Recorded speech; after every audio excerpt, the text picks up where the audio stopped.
오늘은 에스라 느헤미야 11강, 느헤미야 8장 내용 함께 공부하고 같이 기도하도록 하겠습니다. 치열한 영적 전쟁 가운데 이루어졌던 예루살렘 성벽 재건의 사역이 다 끝이 났습니다. 이렇게 성벽을 재건한 후에 이제 하나님의 백성들은 무엇을 해야 할까요? 느헤미야서의 나머지 부분은 모세를 통해서 주신 여호와의 율법의 중요성이 다시 한번 강조됩니다. 하나님의 백성 유다 공동체의 삶에서 가장 중요한 것은 하나님 말씀대로 사는 것입니다. 이 하나님 백성들에게 성전의 삶이 너무 중요합니다. 이 성전에서 하나님 백성들이 하나님의 은혜를 누리고 하나님께서 주시는 이 죄사함의 복을 받을 수 있기 때문에 그렇습니다.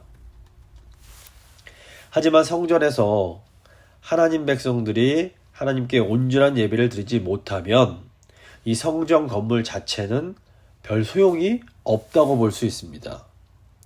사실 이 남유다가 바벨론에 멸망한 것이 그들이 성전에서 예배를 드리지 않았기 때문이 아닙니다. 남유다가 멸망한 것은 성전에서 예배를 드렸지만 그 예배가 온전하지 못했기 때문입니다. 이 남유다 백성들은 예루살렘 성전에서 여호와 하나님도 예배했지만 다른 이방신들, 우상도 함께 예배했습니다. 근데 하나님이 보실 때 이 모습이 너무나 가증스럽고 음란해 보였던 겁니다. 그래서 에스겔서를 보시면 여호와의 영광이 그 성전에서 점점 떠나가는 것을 보게 됩니다. 건물 자체는 큰 의미가 없는 겁니다. 그래서 하나님 백성들이 예배에 실패하면 삶에서도 실패할 수밖에 없습니다. 우상을 섬기는 남유다 백성들이 일상의 삶에서 하나님께서 원하시는 공의의 삶을 살지 못했습니다. 성전에서 드리는 참된 예배가 완성되는 자리는 하나님의 백성들의 일상 삶입니다. 그래서 매일의 삶 속에서 하나님의 율법에 순종하는 삶을 살아갈 때에 비로소 하나님 백성이 하나님께 드리는 예배가 완성되는 겁니다. 이 원리가 오늘날에도 똑같습니다. 우리가 하나님께 교회에 모여서 드리는 예배는 우리의 매일매일의 삶을 통해서 완성이 됩니다. 사도 바울도 이 일상에서의 삶의 예배를 하나님께 우리의 몸을 제물로 드리는 것이다 라고 표현합니다. 로마서 12장 1절을 보시면 그러므로 형제들아 내가 하나님의 모든 자비하심으로 너희를 권하노니 너희 몸을 하나님이 기뻐하시는 거룩한 산 제물로 드리라. 이는 너희가 드릴 영적 예배니라. 이렇게 말씀합니다. 그래서 우리의 몸을 하나님께 살아있는 제물로 드리는 삶이 무엇인가 하면 곧 하나님의 말씀에 순종하는 삶이라고 할 수 있습니다. 이제 오늘 8장 내용 살펴보겠습니다. 1절부터 8절 보시면 율법책을 낭독하는 내용이 나옵니다. 1절입니다. 이스라엘 자손이 자기들의 성읍에 거주하였더니 일곱째 달에 이르러 모든 백성이 일제히 수문 앞 광장에 모여 학사 에스라에게 여호와께 이스라엘에게 명령하신 모세 율법책을 가져오기를 청하매. 여기 지금 나오는 그 일곱째 달은 오늘날의 9월과 10월 사이에 해당합니다. 그리고 이 달에는 이 일곱째 달에는 초막절이 들어 있었습니다. 율법에 따르면 일곱째 달 11번째 날은 속죄일로 지켜야 했습니다. 유다 공동체가 이제 이때 모두 이 수문 앞 광장으로 모입니다. 저희가 이전에 공부할 때에 그 예루살렘 그 구조를 살펴봤었습니다. 예루살렘 그 성읍 맨 북쪽에는 예루살렘 성전이 있는 지역이었고 그 가운데에는 그 오벨 지역이란 곳이 있었고 또 그 가장 남쪽에는 다윗성이라고 불리는 지역이 있었습니다. 이렇게 예루살렘 성읍이 세 지역으로 나눠지는데 이 수문은 그 가운데에 있는 오벨 지역, 예루살렘 성벽 오른쪽 즉 동쪽에 있는 지역이었습니다. 그 지역에 있는 문이었습니다. 그리고 그곳에는 성전에서 종사하는 느디님 사람들이 거주하고 있었습니다. 이 수문에 모인 백성들이 학사 에스라에게 모세의 율법을 가져와 달라고 이제 청하게 됩니다. 이것은 하나님 백성들이 하나님의 말씀을 듣고 배우겠다라는 겁니다. 에스라에게 말씀을 청하는 유다 백성들의 모습은 하나님의 말씀을 듣기 위해서 이 교회로 모이는 오늘날의 성도들의 모습과 비슷한 부분이 있습니다. 말씀에 순종하는 삶을 살기 위해서는 먼저 하나님의 말씀을 잘 알고자 하는 그런 마음이 있어야 되기 때문입니다. 2절 보시면 일곱째 달 초하루에 제사장 에스라가 율법책을 가지고 회중 앞 곧 남자나 여자나 알아들을 만한 모든 사람 앞에 이르러. 일곱째 달 초하루는 안식일처럼 아무 일도 하지 않고 성회로 모여서 거룩하게 보내는 날이었습니다. 에스라가 성회로 모인 사람들에게 율법책을 가지고 가서 이제 말씀을 전하게 됩니다. 에스라 7장을 보시면 이 에스라는 페르시아의 아닥사스다 왕으로부터 유다 백성들에게 율법을 가르칠 수 있는 권한을 부여받았습니다. 에스라 7장 25절, 26절을 보시면 아닥사스다 왕이 에스라에게 이렇게 명령을 합니다. 에스라여, 너는 내 손에 있는 내 하나님의 지혜를 따라 내 하나님의 율법을 아는 자를 법관과 재판관을 삼아 강 건너편 모든 백성을 재판하게 하고 그중 알지 못하는 자는 너희가 가르치라.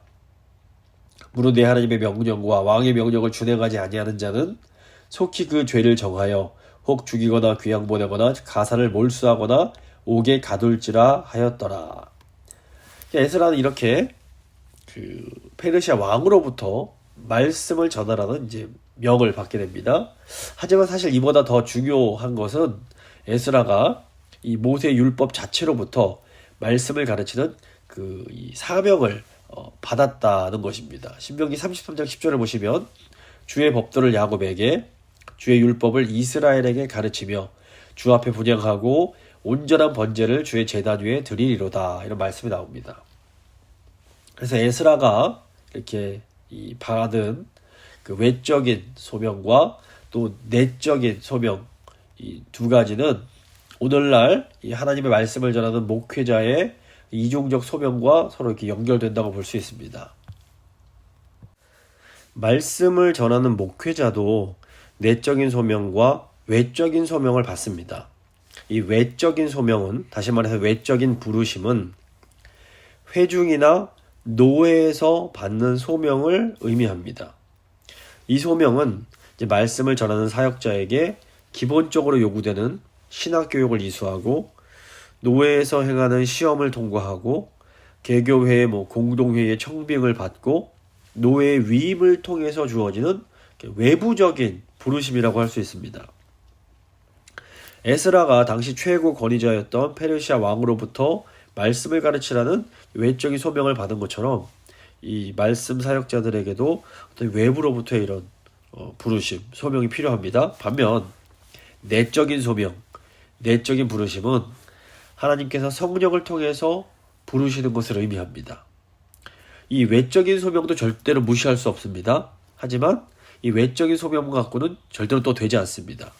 이 하나님의 말씀을 전하는 자에게는 성령께서 부르시는 이런 내적인 소명이 반드시 있어야 합니다. 이 에스라 같은 경우에도 이런 외적인 소명뿐 아니라 성령께서 주시는 강력한 이런 내적인 부르심을 받았던 것으로 보입니다. 그래서 에스라 7장 10절 보시면 에스라가 여호와의 율법을 연구하여 준행하며 율례와 규례를 이스라엘에게 가르치기로 결심하였었더라, 이런 말씀이 나옵니다. 에스라에게 이 결심을 하게 한 것이 내적인 소명이라고 볼 수 있습니다. 이제 이 소명을 받은 에스라가 이제 그 회중들의 요청에 따라 말씀을 들고 회중 앞으로 옵니다. 근데 보면 구약의 율법은 오직 남자만 이스라엘의 절기에 참석할 것을 요구합니다. 그런데 이제 여기 오늘 느헤미야 8장에 나오는 회중에는 남자들뿐 아니라 여자가 모두 포함이 됩니다. 이제 구약이 처음에 모세를 통해서 주어지고 시간이 흐르면서 하나님 백성으로서의 이 여성들의 역할과 사명이 점점 더 이제 인정을 받기 시작한 거라고 볼 수 있습니다. 이 현대인들은 이 기독교회가 성차별적이라고 이렇게 오해하는 경우가 굉장히 많습니다. 물론 사실 교회 역사를 보면 이 기독교회가 성차별적인 그런 태도를 보인 경우가 의외로 많이 있습니다. 하지만 이것은 교회가 성경을 잘못 해석해서 잘못 행한 것이지 성경 자체가 남존 여비를 주장하는 것은 결코 아닙니다. 물론 성경은 남자와 여자의 이런 역할에는 차이가 있다는 것을 가르칩니다. 하지만 이것은 역할의 차이이지 하나님의 형상대로 창조된 그런 어떤 사람의 인격의 차이는 절대로 아닌 겁니다. 창세기 1장부터 보시면 남자와 여자가 서로 대등한 존재로 이렇게 묘사되는 것을 제가 여러 차례 말씀을 드렸습니다. 그럼에도 불구하고 이제 여자, 즉 이제 다시 말해서 어떻게 보면 아내가 남편의 권위를 존중해야 하는 것은 이게 자녀가 부모님의 권위를 존중해야 하는 것과 굉장히 비슷합니다. 자녀가 부모님의 권위를 존중하는 것은 자녀가 부모님보다 열등하다거나 자녀가 부모님보다 부족하기 때문이 절대로 아닙니다. 사실은 자녀들이 부모보다 더 뛰어난 경우가 훨씬 더 많습니다. 그럼에도 불구하고 하나님께서 주신 권위기에 순종하는 것인 겁니다. 성경은 이 남존여비의 문화가 아주 강했던 고대에 기록된 책입니다. 그럼에도 불구하고 놀라울 정도로 이 여성들의 그런 책임과 역할을 많이 강조하는 것을 볼 수 있습니다. 그러면서 특별히 하나님 나라에서는 남자와 여자가 모두 동등한 하나님의 백성이라는 것을 많이 강조합니다. 이 에스라가 하나님의 말씀을 이해할 수 있는 모든 사람들에게 말씀을 전합니다. 이 하나님의 백성들이 하나님의 뜻대로 살기 위해서는 하나님의 말씀을 배워서 이해하는 것이 너무 중요했습니다.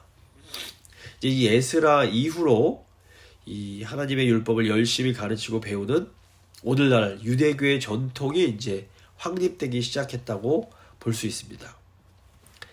3절을 보시면 수문 앞 광장에서 새벽부터 정오까지 남자나 여자가 알아들을 만한 모든 사람 앞에서 읽음에 뭇 백성이 그 율법책에 귀를 기울였는데 에스라는 새벽부터 시작해서 정오까지 말씀을 전했습니다. 아마 에스라가 읽어주는 율법의 분량이 상당히 많았던 것으로 보입니다. 더욱이 이제 에스라가 한 부분을 읽어주고 그에 관련된 내용을 설명해주고 또 읽어주고 설명하고 이런 식으로 하다 보면 아주 오랜 시간이 걸렸을 것으로 보입니다. 4절을 보시면 그때 학사 에스라가 특별히 지은 나무 강단에 서고 그의 곁 오른쪽에 선 자는 마띠랴와 스마와 아나야와 우리야와 힐기야와 마아세야요 그 왼쪽에 선 자는 부다야와 미사엘과 말기야와 하숨과 하스바다나와 스가랴와 무술람이라. 에스라가 몇 명의 유대의 지도자들과 함께 나무로 만든 강단 위에 섭니다. 강단 위에 섰기 때문에 이제 모여든 그 회중들이 멀리서도 에스라를 볼 수 있었고 에스라가 율법을 읽을 때 그것을 이제 들을 수가 있었을 겁니다. 5절 6절 보시면 에스라가 모든 백성 위에 서서 그들 목전에 책을 펴니 책을 펼 때에 모든 백성이 일어서니라. 에스라가 위대하신 하나님 여호와를 송축하며 모든 백성이 손을 들고 아멘 아멘 하고 응답하고 몸을 굽혀 얼굴을 땅에 대고 여호와께 경배하니라. 에스라가 율법책을 펼 때에 이제 모든 백성이 일어서게 됩니다. 이것은 하나님의 말씀을 경외한다는 그런 표현이었습니다. 또 에스라가 하나님을 송축할 때에 모든 백성이 손을 들고 아멘 아멘 하면서 얼굴을 땅에 대고 여호와를 경배합니다. 이것은 하나님의 말씀을 주시는 그 은혜와 은혜를 베푸시는 그 하나님을 지극히 높이는 그런 표현이라고 볼 수 있습니다. 하나님의 율법을 낭독하는 것은 아주 엄숙하고 진지한 일이었던 겁니다.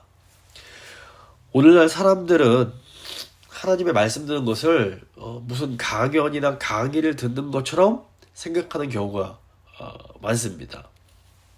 또 말씀을 전하는 사람들도 이 설교 시간에 어떤 우스갯소리 하는 것을 별로 대수롭지 않게 생각하기도 합니다.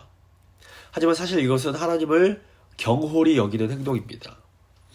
사실 우리가 이 대통령만 만난다고 생각을 해도 이게 함부로 행동하거나 함부로 말을 하진 못할 것입니다.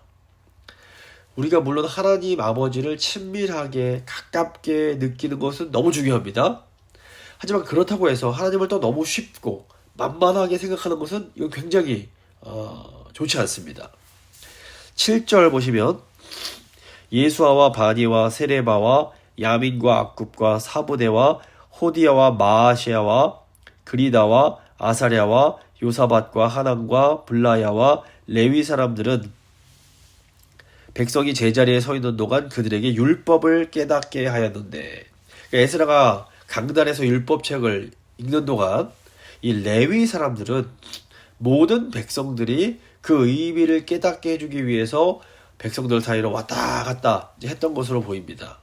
이 레위인들의 가장 중요한 임무 중 하나가 율법의 의미를 올바로 해석해 주는 거였습니다. 근데 이제 이 일 중에는 아마 언어를 통역하는 것도 포함되었을 것으로 보입니다. 당시 페르시아 제국은 고대 아수르 제국과 바벨론 제국에서 사용하던 아람어를 그대로 이어받아서 페르시아 제국의 공용어로 사용을 했습니다. 지금 미국에 사는 2세, 3세들이 한국어를 잃어버리고 잘 하지 못하는 것처럼 당시 바벨론 지역에서 살다가 돌아온 유대 백성들 중에는 이 히브리어를 잘 알지 못하는 사람들이 많이 있었던 것 같습니다. 따라서 레위인들의 이제 사역 중에는 에스라가 히브리어로 된 성경을 낭독을 하면 그 말씀을 잘 알아듣지 못하는 사람들에게 그들에게 익숙한 아람어로 통역을 해주는, 설명을 해주는 그런 일들이 포함됐던 것으로 보입니다. 8절 보시면 하나님의 율법책을 낭독하고 그 뜻을 해석하여 백성에게 그 낭독하는 것을 다 깨닫게 하니, 오늘날 설교의 역할이 바로 이것입니다. 하나님의 말씀을 낭독하고 그 뜻을 해석해서 하나님의 백성들이 그 낭독한 말씀의 의미를 깨닫게 해주는 겁니다. 그러니까 하나님의 말씀과 그 말씀을 듣는 하나님의 백성들 그 사이에 설교자가 있는 겁니다. 그래서 설교자의 사명은 하나님의 말씀의 의미를 잘 이해해서 그 의미를 하나님 백성들에게 잘 전달해서 깨닫게 해주는 겁니다. 물론 이 설교에서 가장 중요한 역할을 하는 분은 설교자가 아니라 사실 성령님이십니다. 설교자가 아무리 잘 준비해서 좋은 완벽한 말씀을 전한다고 해도 성령님께서 그 말씀을 듣는 하나님 백성들의 그 마음 가운데 역사해 주시지 않으면 아무리 멋진 말이라도 그 말씀이 살아있는 하나님의 말씀으로 역사할 수 없는 겁니다. 그래서 목회자 같은 경우에는 이 설교를 준비할 때에 기도하는 가운데 성령을 의지하며 이 말씀을 잘 준비를 해야 됩니다. 또 성도들도 이 말씀을 들을 때 기도하는 가운데 성령님을 의지하며 말씀을 받아야 됩니다. 그래서 이 목회자에게 주어진 이 목양의 사역 중에서 가장 중요한 사역이 이 설교를 통해서 하나님의 말씀을 하나님 백성들에게 깨닫게 하는 일이라고 볼 수 있습니다. 이제 9절부터 12절 보시면 하나님 백성들이 율법을 듣고 즐거워하는 내용이 나옵니다. 9절 보시면 백성이 율법의 말씀을 듣고 다 우는지라. 하나님의 백성들이 하나님 말씀을 들으면서 자신들의 죄를 깨닫고 슬퍼하며 울게 됩니다. 우리가 말씀을 들을 때 성령님께서 역사하시는 것을 확인할 수 있는 가장 강력한 증거 중 하나가 말씀을 들을 때 과거에는 몰랐던 자신의 죄와 잘못을 깨닫게 되는 겁니다. 이 하나님의 말씀이라는 절대적인 기준이 없으면 우리는 우리가 무엇을 잘못하는지를 알 수가 없습니다. 그래서 하나님을 떠난 사람들의 큰 특징 중 하나가 자신의 생각이나 자신의 느낌을 자신의 삶의 기준으로 삼는 것입니다. 그런데 인간의 생각, 인간의 느낌은 계속해서 변하고 흔들릴 수밖에 없습니다. 이 느낌이 아침에 다르고 점심에 다르고 저녁 때 다릅니다. 절대적인 기준이 없이 내 마음대로 하면 굉장히 자유로울 것 같지만 사실은 정반대입니다. 기준이 없으면 삶이 너무너무 불안합니다. 마치 이 끈이 떨어진 연처럼 이리저리 바람에 쓸려다니다가 결국에는 땅에 추락할 수밖에 없는 것이 기준이 없는 삶입니다. 하나님의 말씀이라는 절대적인 기준이 있을 때에 우리 삶에 엄청난 안정과 자유가 찾아옵니다. 이 하나님 말씀은 이 배에 있는 돛과 같아서 딱 그 말씀에 돛을 내리고 있으면 뭐 비바람이 불고 해도 배가 흔들리긴 해도 또 휩쓸려 가지는 않을 수 있는 겁니다.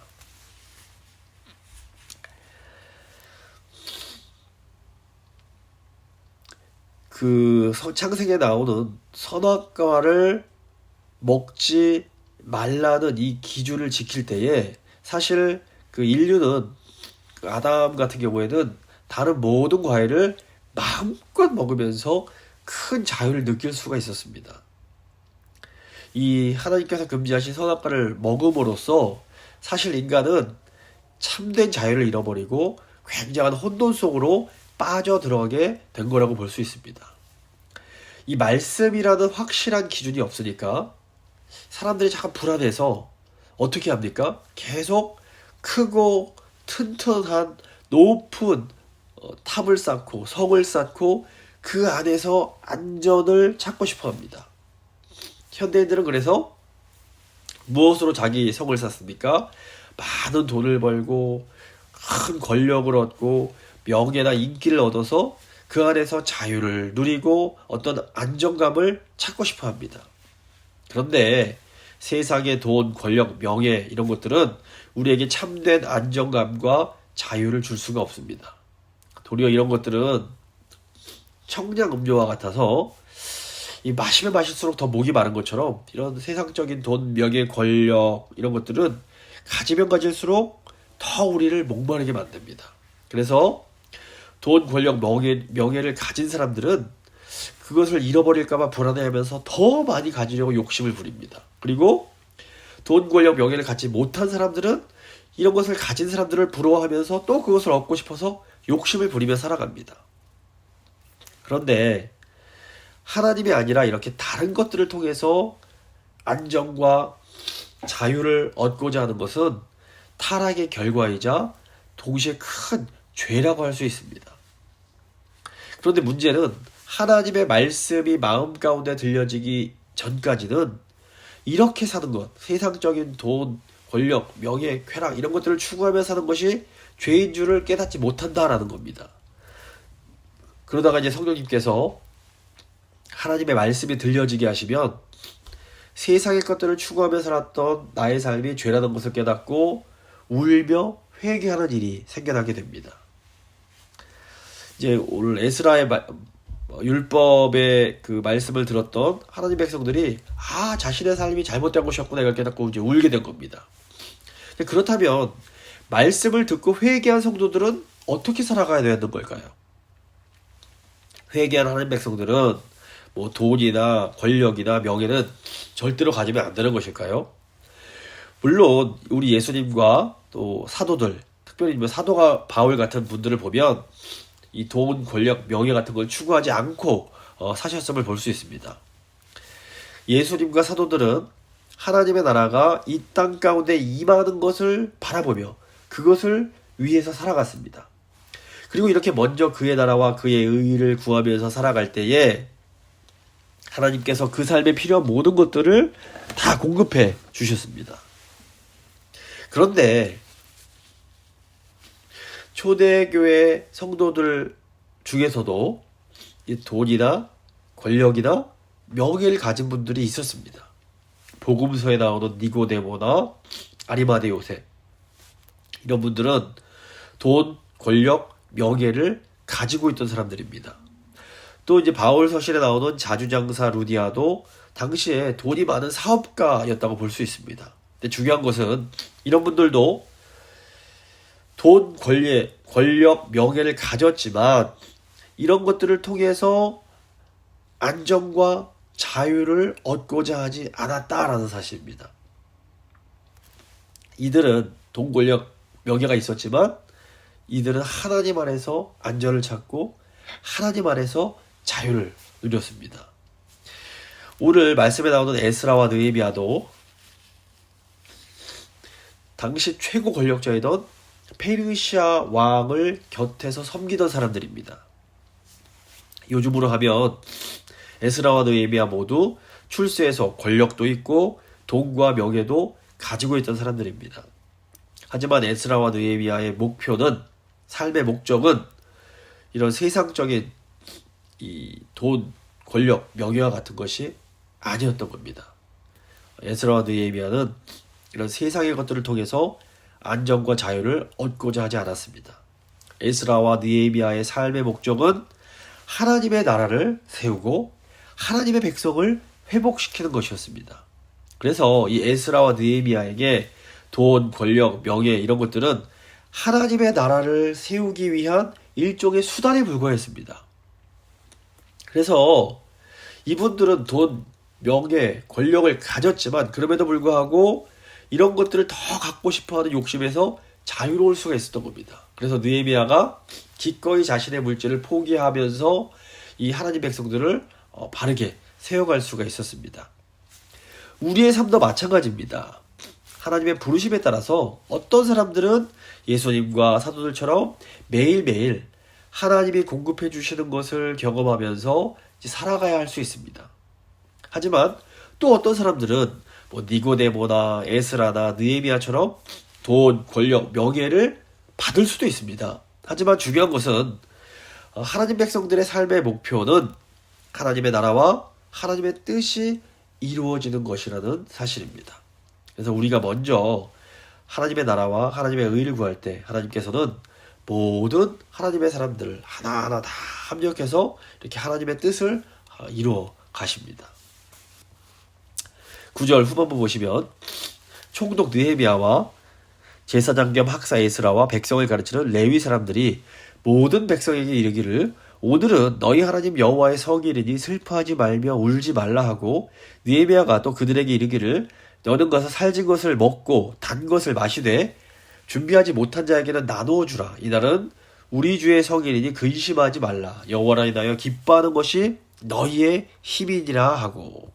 느헤미야와 에스라는 슬퍼하는 사람들을 향해서 오늘은 거룩한 날이니 슬퍼하지 말라 이렇게 말을 합니다. 하나님께서 이스라엘에게 율법을 주신 궁극적인 의도는 이스라엘 백성이 하나님과의 관계를 회복하고 진정으로 기뻐하고 즐거워하는 그런 것이었습니다. 하나님의 백성이 여호와로 말미암아 기뻐하며 하나님 앞에서 즐거워할 때에 하나님께서는 그들을 도우시며 그들을 보호하고 인도해 주시는 겁니다. 그래서 하나님 백성들의 삶에서 이 기쁨이 아주 중요합니다.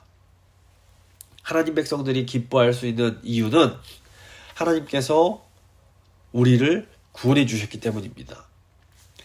당시 에스라가 율법을 낭독할 때에 유다 백성은 하나님의 구원 역사에 대해서 다시 한번 이렇게 듣게 되었을 겁니다. 출애굽 시대로부터 포로 생활에서 돌아온 이 에스라 느헤미야 시대까지 하나님께서는 계속해서 이스라엘 백성들을 구원해 주셨습니다. 그리고 하나님은 예수 그리스도를 통해서 이 시대의 하나님 백성들을 구원해 주셨습니다.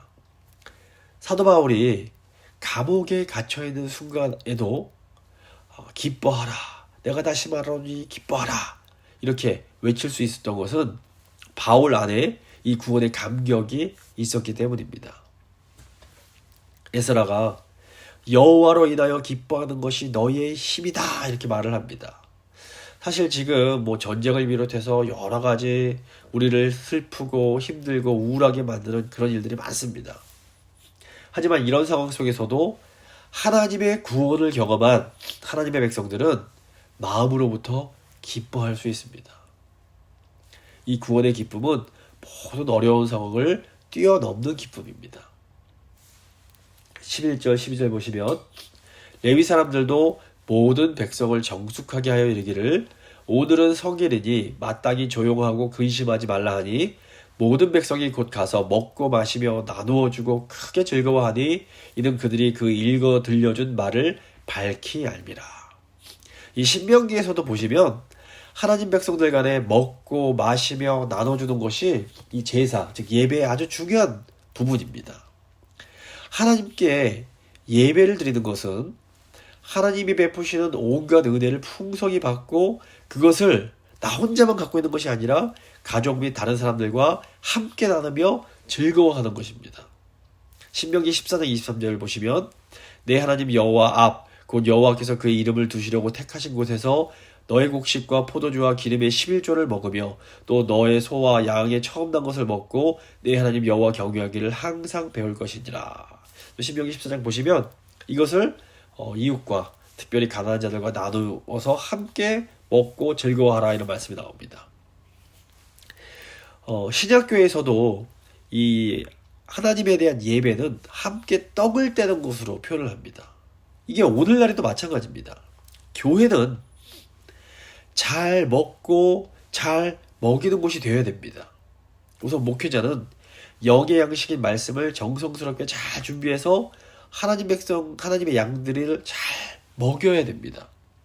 그리고 성도들은 그 양식을 먹고 영적인 힘을 얻으셔야 됩니다. 하지만 동시에 교회에서는 육의 양식을 나누면서 교제하는 것도 너무너무 중요합니다. 예수님께서 가르쳐 주신 주기도문에서도 하나님 아버지께 우리의 일용할 양식을 구하라고 가르치십니다. 또 서신서를 보시면 신약교회에서 이 손접대를 잘하는 것은 성도의 아주 중요한 영적 의무였습니다. 그래서 하나님께서 사람을 만드실 때 영혼만 만드신 것이 아니라 육체도 만드셨고 이 영혼과 육체를 모두 이렇게 채워주는 것이 중요하다는 것을 저희가 꼭 기억할 필요가 있습니다. 물론 우리가 먹을 것을 뭐 낭비하거나 이렇게 해서는 절대로 안 됩니다. 하지만 교회에서 우리는 영의 양식뿐 아니라 육의 양식도 풍성함을 경험할 수 있어야 됩니다. 이것이 굉장히 중요한 교회 부분이라는 것을 기억하시고 애찬 가운데 이 주시는 즐거움을 풍성히 누리실 수 있기를 바랍니다. 이 13절부터 18절 보시면 초막절을 지키는 내용이 나옵니다. 이 초막절 또는 장막절이라고도 부르는데 이제 텐트를 치는 겁니다. 이 하나님이 이 광야 생활을 하던 이스라엘 백성들을 보호해 주셨음을 이제 기억하면서 그 의미를 기념하는 절기가 이 초막절이었습니다. 초막절 기간에는 가족 단위로 이제 임시로 만든 이 텐트에 머물렀습니다. 13절, 14절 보시면 그 이튿날 뭇 백성의 족장들과 제사장들과 레위 사람들이 율법의 말씀을 밝히 알고자 하여 학사 에스라에게 모여서 율법에 기록된 바를 본즉 여호와께서 모세를 통하여 명령하시기를 이스라엘 자손은 일곱째 달 절기에 초막에서 거할지니라 하였고 유다의 지도자들은 백성들에게 율법을 읽어주고 그 의미를 가르쳐주는 사역을 하면서 그때가 초막절을 지켜야 하는 달이란 것을 이제 깨닫게 됩니다. 히브리어로 이 배우다라는 뜻을 가진 단어를 라마드라고 합니다. 그런데 가르치다라는 뜻을 가진 동사를 리메드라고 합니다. 이 비슷한데 두 단어의 어원이 같습니다. 무슨 의미인가 하면 우리가 실제로 가르칠 때 가장 잘 배울 수가 있습니다. 목회자 같은 경우에는 성도님들께 말씀을 가르치면서 말씀을 가장 잘 배울 수 있게 됩니다. 또 부모들은 자녀들에게 말씀을 가르치면서 이 말씀을 또 가장 잘 배울 수가 있습니다. 그래서 우리가 교회에서 주어진 어떤 사역을 열심히 감당해야 하는 이유 중 하나는 그것이 물론 이제 다른 성도들을 섬기는 일이기 때문이기도 하지만 사실 더 깊은 의미로는 우리가 주어진 사역을 감당하면서 하나님의 뜻을 가장 잘 배울 수 있기 때문입니다. 그냥 말씀을 듣기만 하는 것이 아니라 작은 일이라도 직접 우리 몸으로 교회를 섬길 때 우리가 하나님의 뜻을 더 잘 배울 수가 있게 됩니다. 유다 지금 백성들을 가르치는 이 지도자들이 그 백성들을 가르치면서 초막절을 지키라는 하나님 말씀을 이제 깨닫게 되고 그에 따라서 초막을 이제 짓게 됩니다. 15절 16절 보시면 또 일러스되 모든 성읍과 예루살렘에 공포하여 이르기를 너희는 산에 가서 감람나무와 가지와 들감람나무 가지와 화석류나무 가지와 종려나무 가지와 기타 무성한 나무 가지를 가져다가 기록한 바를 따라 초막을 지으라 하라 한지라.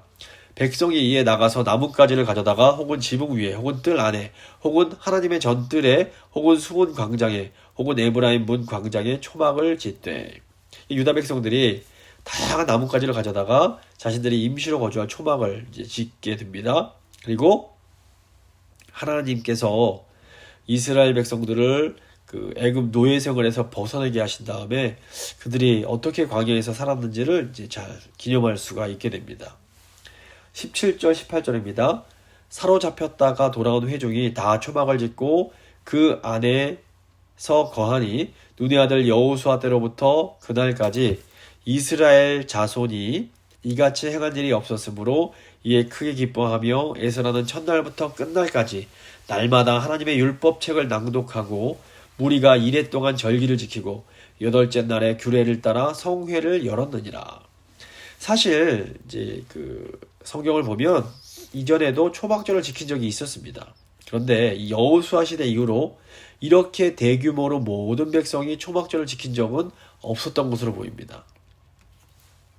당시 유다 공동체가 여러 가지로 매우 힘들고 불안정한 상황이었습니다. 그럼에도 유다 공동체 전체가 초막절을 지킵니다. 이때 아주 즐거워하고 기뻐하는 일이 생깁니다. 율법을 낭독하고 해석하면서 초막절을 지켜야 하는 것을 깨닫게 된 유다 백성들이 하나님 말씀에 순종하여 초막절을 지키면서 하나님께서 주시는 큰 기쁨을 누릴 수가 있게 된 겁니다. 상황이 힘들어도 우리가 하나님 말씀에 순종할 때에 우리는 하나님께서 주시는 놀라운 기쁨을 경험할 수가 있게 됩니다. 근데 이렇게 순종을 하고 싶어도 말씀을 잘 모르면 순종을 할 수가 없습니다. 그래서 우리가 늘 하나님의 말씀을 사모하며 이 하나님의 말씀을 들어야 됩니다. 우리가 말씀을 사모하며 말씀을 배우고 가르칠 때에 성령께서 우리 안에 깨달음을 주시고 순종할 수 있는 마음을 허락해 주십니다. 그리고 우리가 이 어려운 상황 속에서도 하나님 말씀에 순종할 때에 하나님이 주시는 놀라운 기쁨을 경험하게 됩니다. 사실 하나님께서 우리에게 원하시는 삶이 바로 이겁니다. 우리에게 말씀을 주신 이유도 이겁니다. 우리가 성령의 도우심으로 말씀에 순종할 때 우리는 어떤 어려운 상황 속에서도 하나님께서 주시는 기쁨을 누리며 살 수 있습니다. 하나님은 우리가 상황이 어렵다고 해서 힘들고 슬퍼하고 괴로워하며 살기를 원치 않으십니다. 힘들고 어려운 상황 속에서도 우리가 예수님을 의지하며 믿음으로 말씀에 순종하면 우리는 하늘에서 오는 놀라운 기쁨을 누릴 수가 있습니다. 말씀을 마무리 보도록 하겠습니다. 오늘은 성벽을 재건한 하나님 백성들이 다시 이제 하나님 말씀에 집중을 하는 내용입니다. 하나님 백성들이 하나님 앞에서 온전한 삶을 살기 위해서는 하나님의 말씀을 들어야 됩니다. 그래서 목회자는 기도하며 성령을 의지하는 가운데 하나님의 말씀을 잘 준비하고 또 성도님들은 기도하며 성령을 의지하는 가운데 그 말씀을 잘 받아야 됩니다. 이때 성령께서 역사하시면 말씀을 통해서 우리는 과거에 몰랐던 우리의 죄를 깨닫고 회개할 수 있게 됩니다. 그런데 결국 이 회개는 기쁨으로 연결됩니다. 하나님께서 우리에게 말씀을 주신 목적은 우리가 하나님과의 관계를 회복하고 하나님 안에서 기쁨을 누리게 하시기 위함입니다. 그래서 교회는 영의 양식뿐 아니라 육의 양식을 풍성히 나누면서 하나님께서 주시는 이 기쁨을 누려야 됩니다. 하나님 백성들이 어려운 상황 속에서도 믿음으로 성령 안에서 말씀에 순종하면 하나님께서 주시는 놀라운 기쁨을 경험합니다. 여호와를 즐거워하는 것이 우리의 힘입니다. 이 시간 한번 기도하실 때 하나님, 저희가 상황은 힘들고 어렵지만 믿음으로 성령께서 주시는 힘으로 하나님 말씀에 순종함으로 하나님께서 주시는 그 기쁨을 날마다 누리며 살 수 있도록 주여 도와주시옵소서. 한번 간절한 마음으로 함께 기도하겠습니다.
살아계신 하나님 감사합니다. 오늘도 귀한 말씀을 통해서 저희가 하나님의 말씀을 듣는 것이 얼마나 중요하고 또 그 말씀 통해서 저희의 잘못을 깨닫고 회개하고 하나님께서 주시는 기쁨을 누리는 것이 얼마나 귀한 일인지를 다시 한번 깨닫게 하셔서 감사드립니다.